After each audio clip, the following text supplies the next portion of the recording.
Welcome to Profiles in Leadership Interview Series. I'm your host, Steve Anderson, and we are sponsored by VGM Advantage. We have Tom DiAngelis as our guest today. Tom graduated with a BS in Physical Therapy from Northeastern University in 1981 and received his Doctor of Physical Therapy from A.T. Still University in 2010. Currently, Tom is the owner of OrthoSport Physical Therapy in Linwood, Washington. Early in his career, Tom worked in an orthopedic hospital and later as the Director of Rehab Services at the University of Cincinnati Hospital. In 1988, along with one other partner, he founded Comprehensive Physical Therapy Center. Together, Tom and his partner owned and operated Comprehensive for 25 years. After moving to Washington State, Tom was able to reconnect with one of his mentors from college who owned OrthoSport and was looking to phase out of private practice. This reconnection led to Tom acquiring OrthoSport in 2013. A member of APTA since 1984, Tom has volunteered in various roles for APTA, including as a trustee and chair of APTA's Political Action Committee. Tom served on the PPS Government Affairs Committee as well. Since that early introduction into advocating for patients and PPS, advocacy and government affairs has been his passion. Tom has also served on the PPS Board of Directors, as Vice President, and as President of the section from 2008 to 2014. Tom has often said the highlight of his professional career came in May of 2008 when he provided congressional testimony on behalf of APTA and PPS regarding the impending cuts to the physician fee schedule and the sustainable growth rate. Since completing his tenure as PPS President, Tom has continued to volunteer, serving as the chair of the Government Affairs Committee. Tom and his wife Janine live on beautiful Lake Washington in Bellevue, Washington. Welcome, Tom. Thanks, Steve. It's a pleasure to be here. So you've had quite an interesting career, lots of different variety there, as you heard as I read in the resume. So why don't you start with just telling us where you grew up and went to school, and here you are today. Yeah. So I actually grew up in northern New Jersey, in a small town, a little 2-square-mile town called Riverdale, which is a spot on the map that's maybe 15, 20 miles off the upstate New York border. Very close to New York City, which was a little dangerous as a teenager growing up. I'll bet. It was interesting. You know how you do those tests in high school as to what you're cut out for? Yeah. I was supposed to be a podiatrist according to the test. Oh, all right. Yeah. There you go. But a friend of mine, his mother was in an accident and needed physical therapy. And that's how I got introduced to it. Then my football coach started talking to me about the connection with sports medicine. He knew a therapist in sports medicine. I got really interested in it. However, for different reasons, my senior year of high school went a number of different directions, and I thought, I'm going to take a year off. Just a year off, and then I'll go to college. And my high school coach got wind of that, and he didn't like that idea at all. And actually, he got me into college to play football for a small school in northern New Jersey. And that was my introduction into college. And once I got in, I decided, I'm really not enjoying this program. If I really want to think about physical therapy, maybe I should look for a school. And that's how I ended up at Northeastern University. So, Okay. Yeah. So it was really, really my coach that. So do you think back on that time and think if you would have taken that year off, as they call it a gap year now, do you think, where would you be today? Yeah, actually, I'm going to be talking about that in the next couple of weeks. Yeah. But I do think about that. And I was fortunate enough to connect with my old coach. Actually, when we were in Tampa, Graham Sessions last year, he lives there in the winter, and I actually got to sit down and thank him personally for what he did and for really taking an interest, because his exact words were, "No, you're not going to take a year off." He said, because I don't know anybody that's ever done that and then gone to college. The same thing happened not to me but to my son, and I handled it a little bit differently. But he used to love to ski. And I just knew that when he was done with high school, I knew he was going to come and say, "I'm going to take a year off and do a ski bum thing." And I thought, that's not a good idea. So I went to Dan and I said, "Look, Dan, here's what I'll do. If you go to college and get a degree, I don't care what it's in, anything, you just get a degree in college, and then you want to take a year off and be a ski bum, I'll support you every step of the way. Not financially, but just I'll say, that's cool, Yeah. You've got your degree, you can do that." And I remember him coming to me and saying, you would do that? And I go, yeah, as long as you get your degree. He goes, okay, that's a deal. It worked perfectly. So he didn't take the year off either. So, that's great. Anyway, so you go to PT school, and then so you ended up kind of in the hospital system at first. So why choose that at the time? Yeah, so when I graduated in Boston, and I don't know if it's still the same today, but there were a lot of therapists there because there were a lot of schools. One of the most expensive cities in the country, Yeah. and the lowest salaries. And I immediately thought, I can't. Would have loved to have stayed there, but I thought I can't do this and pay my bills and whatnot. And for some reason, I got interested in North Carolina and went down to strictly an orthopedic hospital. It's called the Orthopedic Hospital of Charlotte. Mostly joint replacement, spine surgeries, and that. And that's where I started. Was in that hospital for a year. And then my former mentor, who you mentioned, and his partner, who I'd worked for as a student in Boston, they had a connection in Denver in a large sports medicine clinic there that they were looking for somebody, and they gave them my name. I ended up moving out there and was there for a few years before I ended up back in Cincinnati area. So. Okay, so I get Denver, but Cincinnati? Yeah, everybody says that. Well, you know what's worse is when people talk to my wife and they said, "You moved from California to Cincinnati?" Oh gosh. Okay, so then, so you had the hospital experience, and then you went into private practice with a partner, and had a good practice for a while. But if I remember correctly, then kind of had some struggles near the end too. Oh, definitely. Yeah, we had a great practice. I had a great partner, Opal Riddle, who's actually still running those outpatient centers that we sold to a hospital system. But initially when we started back in the late '80s and early '90s, things were still pretty good for in healthcare as far as the payment systems and whatnot. And it definitely changed over the years. Although we were able to, initially we were able to work with those changes and the changing reimbursement. And quite honestly, towards the end, it became a real struggle. There were two things that really impacted us. One was when they loosened up the Stark laws, or they created the loopholes. Right. All the orthopedic referrals we were getting literally went away. And they took all those back in-house and cherry-picked. Right. So we lost a lot of referrals there. And we had an experience, I want to say it was maybe the end of 2006, beginning of 2007, where all the major payers all at once decreased their reimbursement by about 30%. Wow. And two pretty big hits. Two big hits, and part of it's our fault for not managing our practice well enough to say, okay, this is happening, we need to adjust here. Right. We disagreed on some things. I thought we should maybe look to utilize more PT assistants, but because we lost the orthopedic referrals, we became a spine clinic. Well, we were doing a lot of manual therapy, a lot of spine moves, and it's hard to then utilize the PT assistants, so we were heavily staffed with PTs, which kept our expenses higher. Yeah. And it became a snowball, and it ended up that we had to do something, and that's when we finally sold to a hospital system and did that. So okay. Yeah. So when you look back at running those practices in Ohio, as you just described, you had some tough challenges, some things that were dealt you that you probably didn't have any control over. But then you came out to Washington State, and now you're back in private practice. So what's changed? What's the environment here versus there that you seem to be able to do better with? Yeah, that's a great question. First thing that's different out here, obviously, is the payment. It's one of the better markets in the country for physical therapy. So I think that's definitely a big change. Even though there are physician groups here, orthopedic groups with their own physical therapy practices, it doesn't seem as prevalent as in other parts of the country like it was in Cincinnati. And we even though they have those practices, they still allow their patients to go outside of that if they want to. And I think part of that reason is partly also because just the traffic around here is so horrendous. They know that they can't make that person drive too far. Right, 30 miles to get a PT, right? And it's interesting. I think that, and I'm not sure why, but I really think that there's a difference here in the value that the patients put on physical therapy.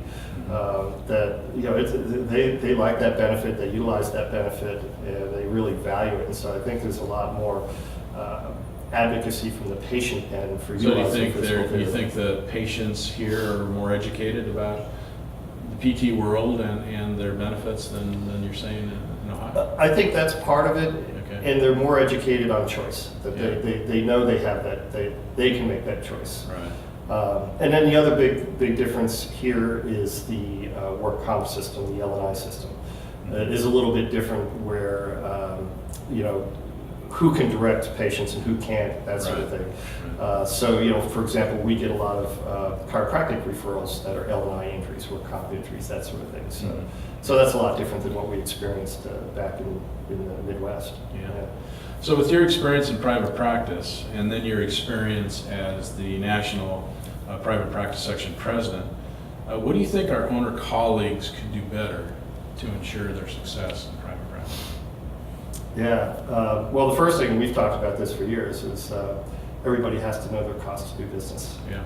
And to this day, a lot of private practitioners don't know what it costs to provide that service. So I think that's the first thing. I think Yeah. that the other thing is, I think depending on the type of practice and location, you have to think about what's coming down the pike in the future. You and I have talked about this. I think that for a practice like mine, which is a very traditional outpatient orthopedic practice, so we don't have anything that's super unique, like lymphedema treatment or anything like that. We do little balance and vestibular work. I think for practices like that, where you have a lot of practices in the market, you have to start looking to work together in some form or fashion. You have to collaborate. Doesn't mean you have to be owned by somebody, but I do think that there's strength and there's success, more success, if you can work together and figure out what is the best way for your practice. I think that's going to be important.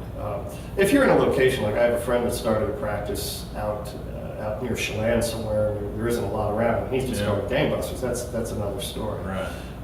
But I do think trying to figure out what's going to meet your practice's needs and keep it viable in the future through some sort of an arrangement is probably going to be important for some. So would you even go as far as to say that private practice in the future, it's going to be harder for a standalone one clinic versus a clinic that has some kind of other structure around it, like maybe a network or maybe a partnership with others, or maybe joining a bigger company or something like that? I do think it's going to be harder unless you're a niche practice. I think if you're a niche, like I said, lymphedema, for example, huge need. A lot of the therapists who specialize in balance and vestibular, they're pretty busy. There's a great need there. But I do think for the practice like mine, I do think it's going to be tougher down the road. Yeah, that's interesting. So, when we think about private practice in general, I know that, location's everything. And so having your experience as the president of the entire nation with private practitioners, do you think some areas are doing better than others? Do you think that, do you see this collaboration in some places and not others? Do you see business owners doing it differently in other parts of the country? What was your experience as private practice as to how we're doing on a more national scale? Yeah, so I think that definitely we know that practices do better in certain regions of the country, and there are certain regions that they don't do well, particularly financially, which really fascinates me on how that can be with the payers, where you could have one of the most expensive areas like New York be one of the lowest paying markets. Yeah. And then you can have other areas in the Midwest, which the cost of living is relatively low, being so high. So there are definitely those regional differences. The first thing I noticed about the state of Washington was the camaraderie amongst private practitioners. And I think that's a big plus in our neck of the woods.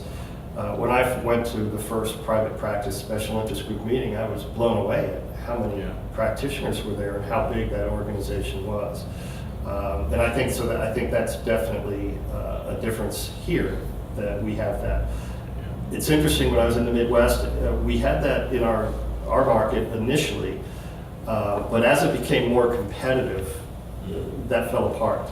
And it used to be that when we opened our second practice, it was going to be I think 5 miles from a good friend, Peter Talley. Right. And when we found that location, the first thing I did was I called Peter. I said, hey, here's what we're thinking of, but we don't want to interfere with your practice. And, what do you think? And he, we talked it out. He was fine with it, but it got to the point where that stuff never happened again. It just kind of disappeared and became more of a cutthroat market. So. Yeah, and if you look at that now in hindsight, do you think that's narrow thinking on those practitioners? I mean, would they have been better to not, put up the fences and keep everybody out, but more work collectively together?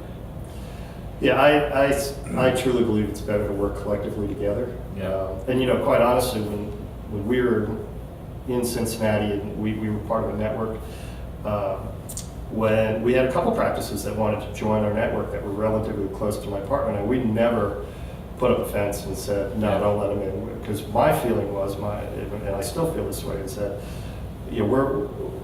we should be promoting private practice and helping private practice thrive. And by building a barrier to it, it's not helping it thrive. It's really it's kind of stalling it in a way. So I just think that the more we can work together and the better. It's so true. I tell a story that when I first came to Washington State, I started in Oregon. This is back in the early 80s. So I go to set up my practice in West Seattle as part of Therapeutic Associates, and I think, being probably a little naive, I say, I'm going to go to the closest private practitioner and ask him, well, how do you bill L&I and how do you do this? Because my Oregon colleagues didn't know that piece. So I went to my closest competitor, which wasn't close in today's term by any means. It was in the next town over, right? And asking questions and really vague answers and no detail and whatever. And I walked in there thinking, they're not telling me stuff. So I go to the next one, and they're not telling me stuff. I go to the next one, and I'm like, what is going on? I had to go all the way to Everett.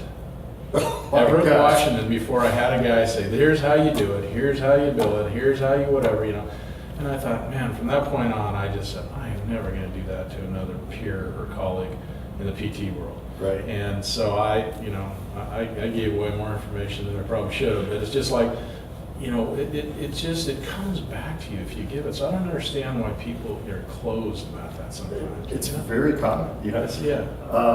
At one point, I remember when we were first opening our practice, we met with a private practitioner in town to talk to her about practice, and she was really against it because she was worried that there were going to be too many private practices, and we weren't even going to be close to her. We were 15 miles away. And I talked to one of our big suppliers, for medical devices and supplies, and I told him this. He said, no. He said you have to understand that every time a practice opens, all you're doing is you're exposing that many more people to physical therapy in the practice, whether it's physicians or patients. He says, all you're doing is you're going to help each other by opening up. And but she was there's a lot of stories like that, and I can't think of too many examples when a private practice opened closer to another one that original one went out of business. Right. Unless maybe they should have. Exactly. Yeah, I was going to say, if that happens, there's probably some other issues there. There's probably a reason. So let's look out down the road a ways. So I think we've touched on it a little bit, but what do you think private practice is going to look like in 10 years? Wow. That's a great question. You still going to be around? I'll be around, hopefully, God willing. Well, I don't mean around. I mean in private practice. Yeah. That's interesting. I recently read a statement by Alamato in his DiAngelis speech. Yeah. And I remember he said something, I forget the exact years, he said something like, private practice, what it is today is not what it was when he came into it in whatever year it was.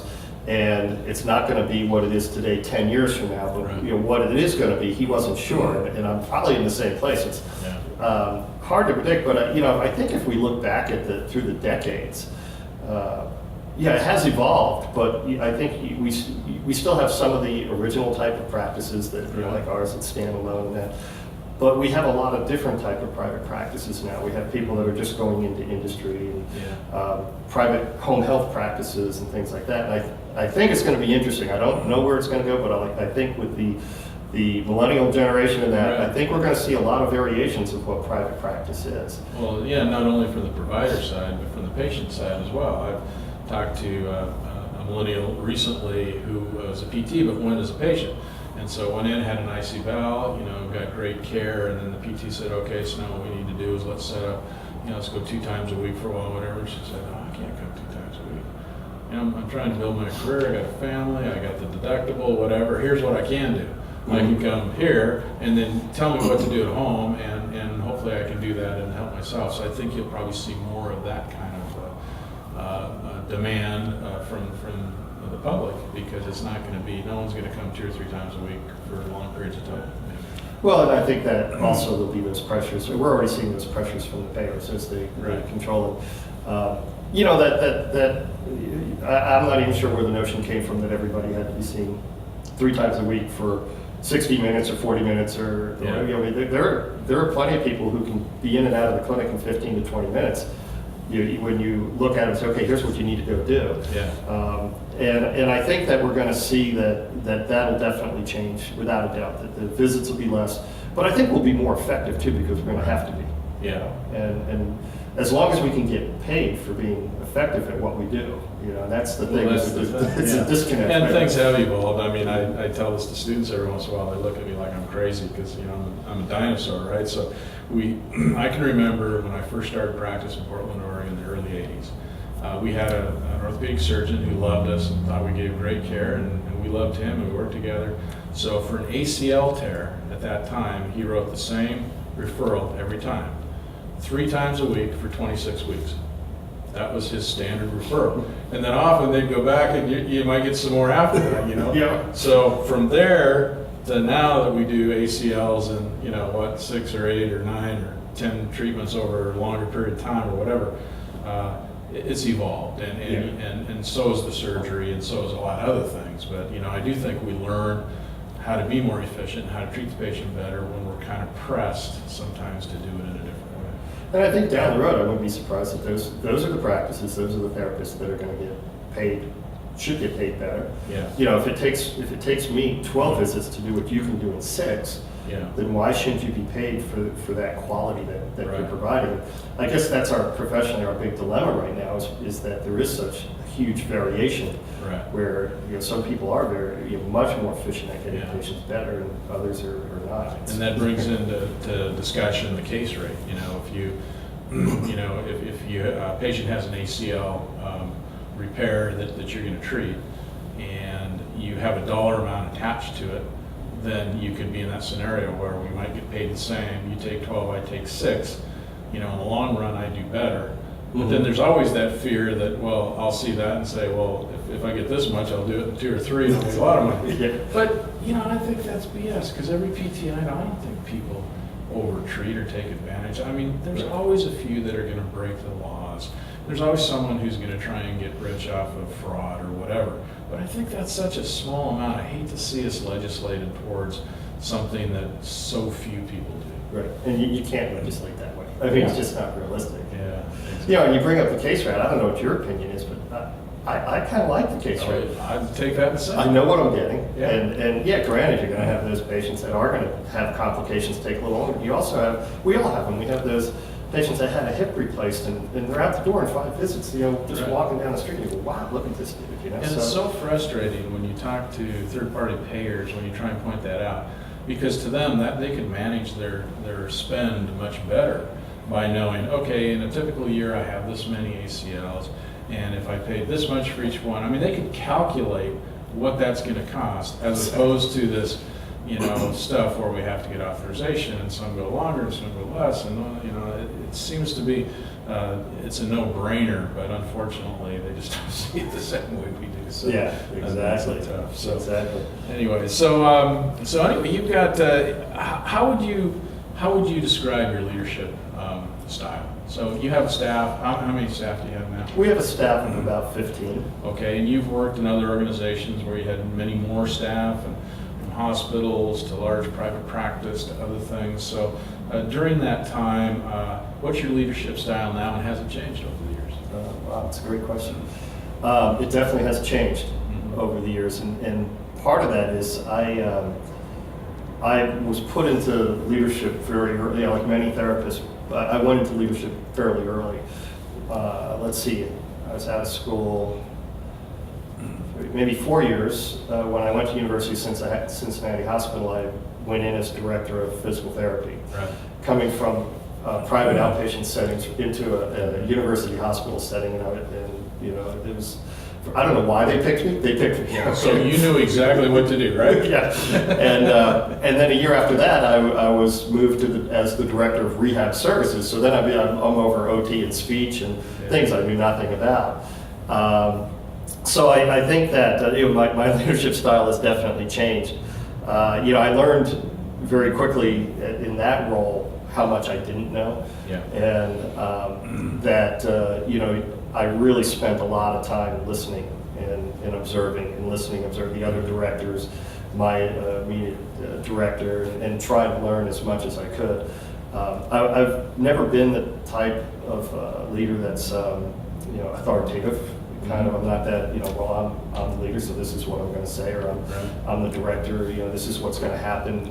So I've always been more of a listener, try to build some consensus, try to figure out what's going to work best for the group and for the entity that I'm leading. Yeah. So that's always been more of my style, not real authoritative, fortunately. But probably the thing that's changed most, and I think a lot changed when I was president of PPS, and partly because of the boards that I served with, where, fortunately I served with people who were more than willing to be right up front with me and tell me where they thought I was making mistakes, or how I did something wrong, or how I could have done it better, or how I could have presented better, those sort of things. And I probably learned more when I was president of PPS, because let's face it, the people on the board, most of them are outspoken, and they'll let you know, which I really did appreciate. I remember a couple of times people come to me, "What are you doing?" What do you mean? What am I doing?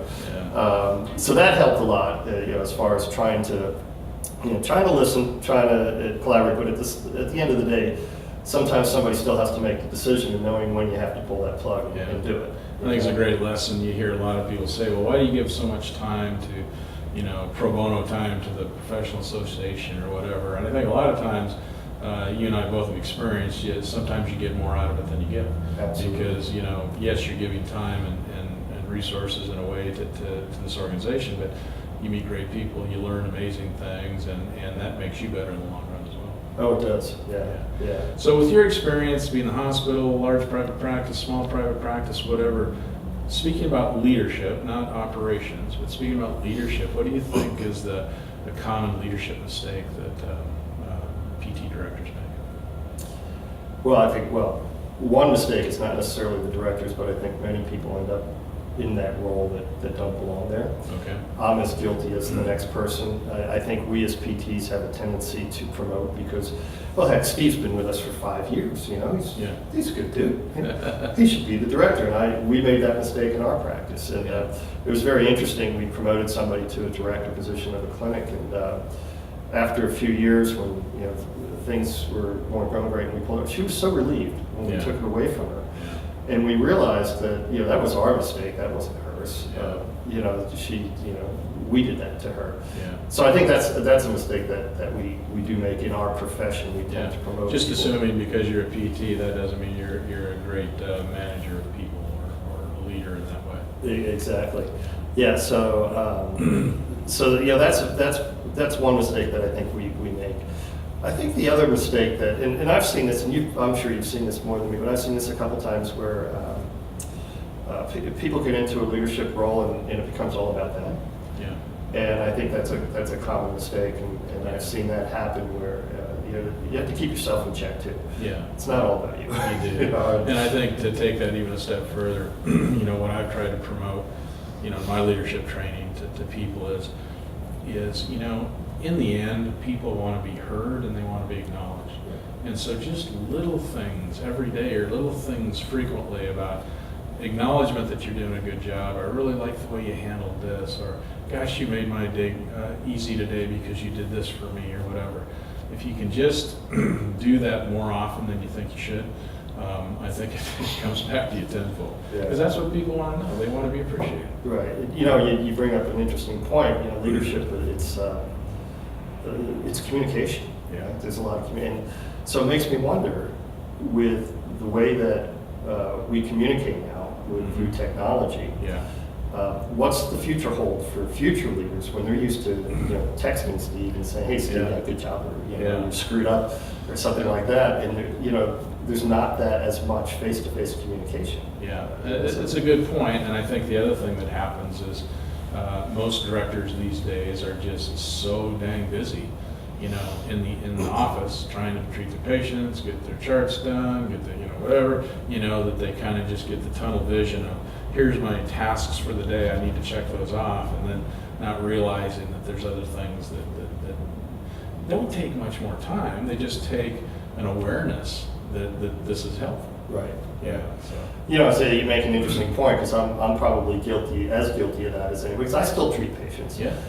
So I still have to have my notes done, and I'll get caught up in that. And one of the mistakes I'll make is that I assume that everybody's doing their job because they're a professional, they're doing it right, and they're doing this and that and the other thing, and I'll kind of those things will sit aside while I'm getting my notes done and getting this done, and while I'm here I better go in and do payroll and that sort of thing. So I'm probably as guilty of that. Well, and I learned that lesson early in my career when I was in the clinic treating patients and running the clinic, and I can remember crazy busy day, and just you treat patients, you're trying to get your charts done at the end of the day so you can get home to your family. And I remember driving home in my car and realizing that I'd hardly said one word to my front office person the entire day, but what she did really enabled me to treat that many patients and stay up by what was her interaction. So I pick up my phone, I call her, I go, "Hey Brooke, just want to tell you, sorry I ran out and didn't even say goodbye to you tonight, but I just want to tell you, you were amazing today, you did a great job, and you really made my day work for me, and so thanks a lot, I really appreciate it." How long did that phone call take? 30 seconds? She said thanks, but what I heard for weeks and months after that from other staff people, what that call meant to her, and she shared with other staff, like, "Gosh, I can't believe you took the time to call me," whatever. So it's just those little things. It's the great thing is you recognize it. Well, yeah, but like I said, I learned because it's like how powerful that was, and all of a sudden it was like, oh my gosh, that's all it takes to have somebody get that excited about their job and whatever. Now I'm going to look for a lot more opportunities to do that. Yeah. Because it compounds on itself. So, Yeah. It's awesome. So you got something exciting coming up here now. I'm not sure when this is going to air, so this may be after the fact. Probably, yes. But in November of 2017, in just a week, 2 weeks now, you're going to receive the Robert G. DiAngelis Service Award from PPS. That's awesome. It is awesome. Yeah. It's not expected, and certainly a tremendous, as you've received it, just the highest honor. It's interesting. I'm sure you went through this. When you find out that you're going to get there, it really makes you stop and sit back and think a lot. Yeah. And I've been doing a lot of reflection and thinking over the past couple of months as we prepare for this. But very humbling, and in a way, it's I feel a little awkward because it's an individual recognition. Right. And none of us function in any type of leadership role alone, and there's so many people that have had influence and helped and whatnot. It's a little awkward to be individually recognized. Yeah, what makes it hard when you give your speech is, first of all, you're talking about yourself, which is always hard, and then secondly, you can't thank everybody that's been part of it, or you'd go on for hours, which is the way it used to happen, right? Yes, so it's hard to write that speech and do it in the time allotted, but yet thank people and show grace and whatever. So I'm sure you can do great. It's gone through many changes, Yeah. But it is just it's a huge honor, and I can't wait to be there and well, congratulations. Get the speech over. Well, congratulations. Well, thank you. Well deserved. I know people are looking forward to that event and evening, and so it's going to be good. Yeah. So what else is on the horizon? What besides just working at your clinic and treating patients and doing your things? What else are you excited about? Well, I'm excited. We've talked about the future practice. Nothing definitive, but I am looking to partner my practice with a larger entity in the near future. So that's exciting. It's exciting because I think it'll allow our practice to continue on in the structure that it is, and the way that it is, and it'll also provide me with some sort of an exit strategy at some point.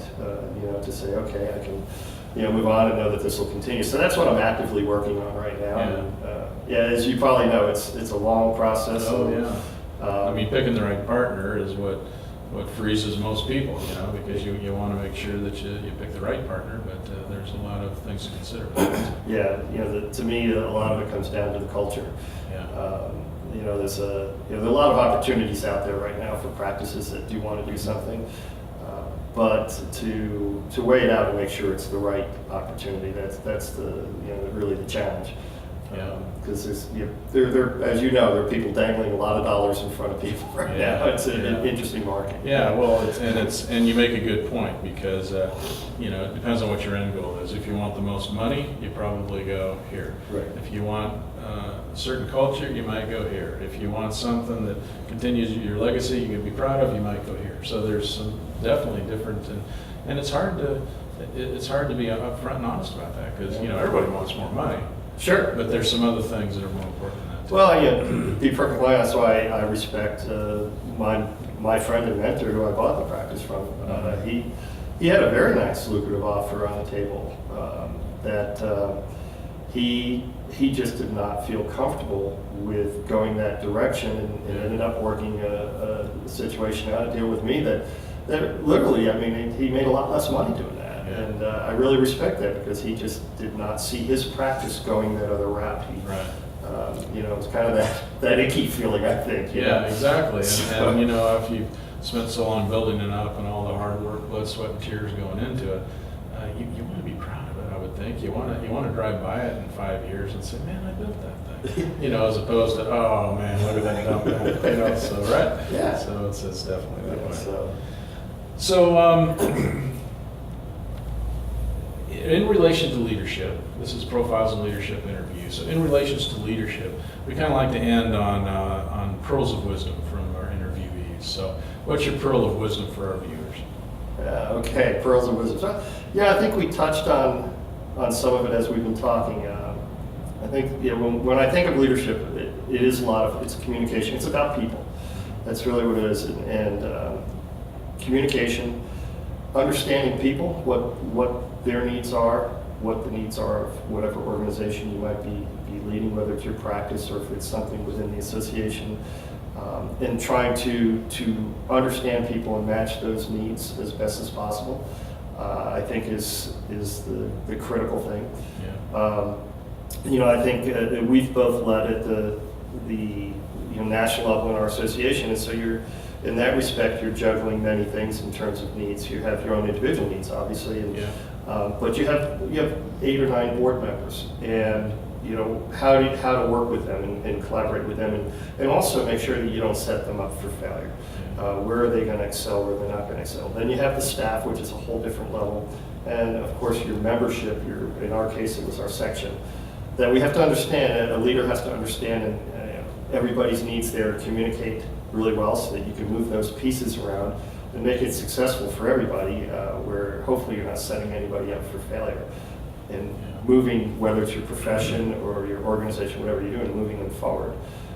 But it all starts with communication. It's all about people, and building relationships is really where it starts. You couldn't have said it better. I've always said it's all about the relationships and how you communicate and how you build those relationships over time. Yeah, and you were always a master at that. Well, thank you. Yes, you were. Thank Well, you. I honestly learned that I was fortunate enough to sit on the board with That's you, right. and watch and learn, and others that were there. We had great leaders over the years on the boards, and we learn from each other. That's for sure. It's never all about yourself. That's for sure. That's the key. Yeah.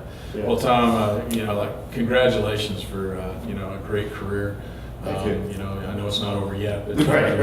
I hope not. You've done a lot of great things, and congratulations on your award from the private practice section. That's something to be really proud of, and I celebrate you for that. So, Great. Thank you, Steve. And thank you for watching another Profiles in Leadership interview. This is sponsored by VGM Advantage, and thank you for your time today. And Tom, it's been a great talking. It's great to be here. Thanks for having me.